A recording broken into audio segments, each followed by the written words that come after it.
Hey, what's up? Dave with Brazos Barbell.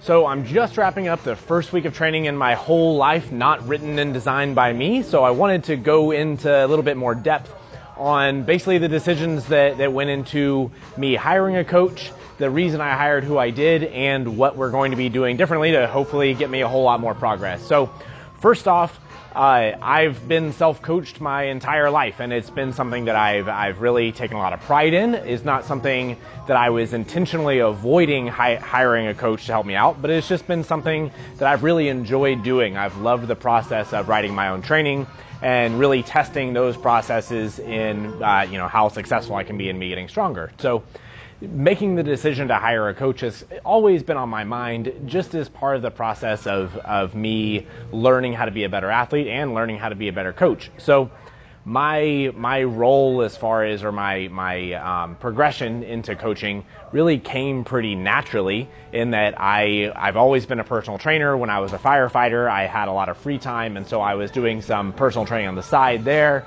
Eventually I moved to full-time at just a commercial gym where I was working about 60 hours a week, just doing one-on-one sessions there, and eventually that turned into getting a little bit more specific with my clientele, and now own a powerlifting gym and do a lot of coaching through that. So during that time, there was just a lot of incentive for me. There was a lot of effort on my end to just consume a lot of information, and I think all of that information is available to everybody. So it's just podcasts and YouTube videos like this. All of the research reviews that are available now. Basically, we're in the age of information to where we have a lot of accessibility to be able to, people like me, be able to, without a whole lot of formal education, be able to move into the coaching field and be able to do a good job with it. And one of the people who was a major influence on me was Mike Tuchscherer with reactive training systems. So the ideas that my coaching is basically a culmination of stuff I've learned from him, stuff I've learned from a lot of other coaching services, and a lot of the information that we find just through research that's available. So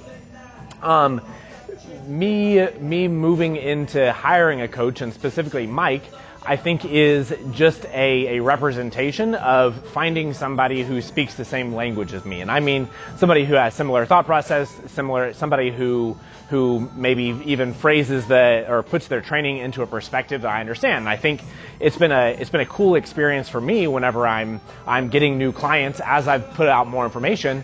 That is just incredibly obvious that people who are attracted to me are attracted to me for the same reasons that I was attracted to Mike specifically. So one of the biggest things that I think I'm excited about with hiring another coach, and specifically Mike in this case, is that the limitations that I found with myself writing my own training was mostly about complacency and just being comfortable. So I've obviously done a good job of getting myself stronger through all these years and achieved a high level, winning nationals, setting American records, and getting myself all the way to the worlds. But when I get frustrated with training and when I stagnate, my tendency is to go back to things that are very, very familiar with me. When I'm writing training for other people, that's not always what I do. I find it a lot easier for myself to think outside the box because there's not so much of that emotional attachment to training that's worked well for me in the past. Obviously, I see training that's worked well for them in the past, and I keep those things bookmarked as far as stuff that we can try again, and if they have certain responses to some levels of volume or intensity, those are things we definitely keep in mind. But I'm a lot more willing to vary training stimulus, and I'm not so concerned about specifically enjoying the exact block that they're doing. I want clients to enjoy what they're doing, but my main goal with them is to get them stronger. When I'm writing training for myself, that's obviously my main goal, is I'm trying to write training to get myself stronger. But just subconsciously, there's a lot of drive for me to write things that I've enjoyed in the past and things that I'm comfortable with. So when I reached out to Mike, one of the main things that I've liked in watching his videos and with what I was looking for with my own training was exactly that. Mike is somebody who has the I guess maybe the reputation, or at least puts out information that looks like he is not afraid to think outside the box and not conform to the exact, let's say, the standards or the structures that we're all used to doing. Instead of following the specific block styles and following a hypertrophy block and strength block and peaking block and those kind of things, Mike does a really good job of reworking the way that he thinks about things, and instead of trying to fit his model around things that are commonly accepted, he's using those things as data in the way that he's trying to create his own training process, and is very willing to, I'd say, be wrong a lot of times. And that's something that I've tried to emulate with myself when I'm coaching people, is that the willingness to be wrong is okay when I'm writing training for, hopefully myself. I just haven't done a good job of it. But when I'm writing training for other people, in an effort to write the best training possible, I can't be paralyzed by the fear that I might write a bad block. And so in this case, giving somebody else that leverage, that opportunity to write that for me, is making it a whole lot easier for me to just focus on the details. So that brings me to what I'm expecting to change and what I'm expecting to do differently in my training. It's been apparent right away that having a coach has been it's been an interesting experience for me. I've never had to have conversations with somebody who has a role in what I'm doing,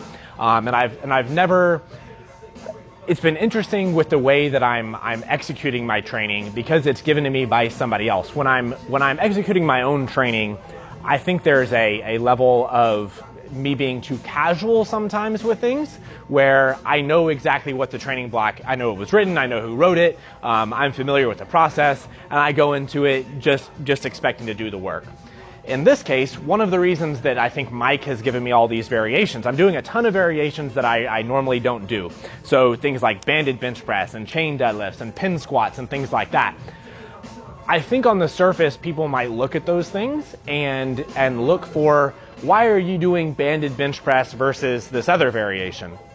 And I don't think that there's a specific reason why a lot of the variations that I'm doing should have a major impact on my training, besides they're new for one, so there's going to be a novel stimulus, but also it's really increasing my attention to detail, which is something that I've heard Mike talk about and I was assuming would be there, but it's been really interesting when I'm given these variations and when I'm trying to execute them to the best of my abilities. It's been really enjoyable actually having to think about my training, how hard it feels, what I'm going to be able to do next week, and just that whole process. And so with these variations, there's not I'm not going into them looking for, like with the banded bench press or the chain deadlifts, it's always going to be about effort. So, high intensity, all of the training that Mike writes is going to be relatively intense.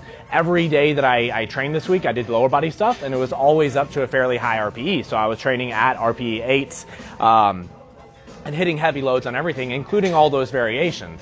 So they weren't about speed, or they weren't about those kind of things, but the added effort on my end to actually pay attention to what I'm doing, move well, and apply a high amount of efficacy in my movement actually led to a very, very solid week where I feel like I'm going to be able to progress next week. If I can apply that to every single week that I'm doing and have somebody else paying attention from the outside and being able to identify things that he thinks are working in combination with my thought into it, then we should be able to develop really good blocks. So the thing I'm most excited about is being able to shift my focus to actually executing the training to the best of my abilities and actually going in there. It was funny for me this week that when I was loading weights on the bar that I knew would be challenging, and knowing that I had to check in with a coach, that I wasn't just able to load something that was too heavy and say like, I definitely overshot, but it's okay. In this case, there was me being a new athlete for somebody, there was some slight fear that I was going to embarrass myself and look stupid. So that added the element that I was absolutely trying my hardest in every set to make them look really effective.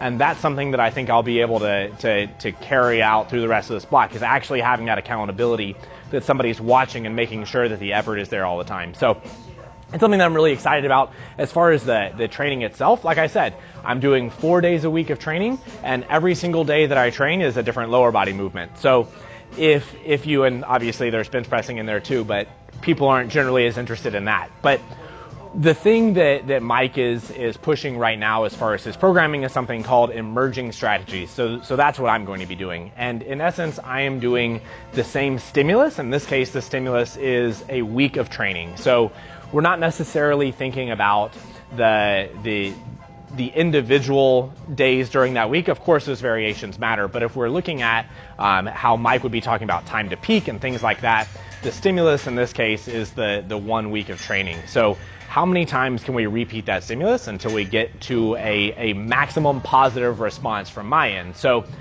in the future with training, we'll be able to adapt that either longer or shorter blocks, increase volume or increase intensity, or change variables within there so that we can continue getting as good of training as we can for as long as we can during those blocks. So I've done a little bit of this with myself when I was writing my own training. I've done a little bit with my athletes. And again, it's something that is outside of the normal framework of what people normally do. Instead of the traditional block structure with general increases in intensity and decreases in volume throughout a block, we're doing something where I should feel pretty good throughout every week and just be looking for weekly increases in performance. And I was surprised at how well I was able to manage things, but I think that looks at another example of something that I've done differently in the past. So in the past, I've generally had some pretty high priority sessions, maybe a high priority deadlift session. Even though I'm deadlifting twice a week, there's one high priority day. Squatting 2 to 3 times a week, I'd have one really high priority session. In this case, every session is equal as far as priority. And what that means is that the volume is spread a little bit more evenly throughout the week. But in the case of my new training, there's a reduced volume overall and an increase in intensity. So it's something that I've responded well to in the past. Actually, a few months ago when I was getting the best squat training, hitting pause squat with 300 kilos and a pause triple with 285, that was something where I was really pushing intensity. So there is a little bit of an emotional response and an emotional investment in me looking for a lot of positivity coming out of this block because of the increased intensity. So it's an interesting thing seeing how much my volume has been reduced overall. But there's a lot of buy-in from my part, trusting the process, trusting somebody else, and actually an individual that I think has had a lot of success with some other people. So that's the current update on my training. That's where I'm at. That's the kind of the big overview of starting this first block with somebody else giving me a hands-on, or somebody else actually being the one writing the training rather than me doing it myself. So I'll do some videos here and there about the progress with that.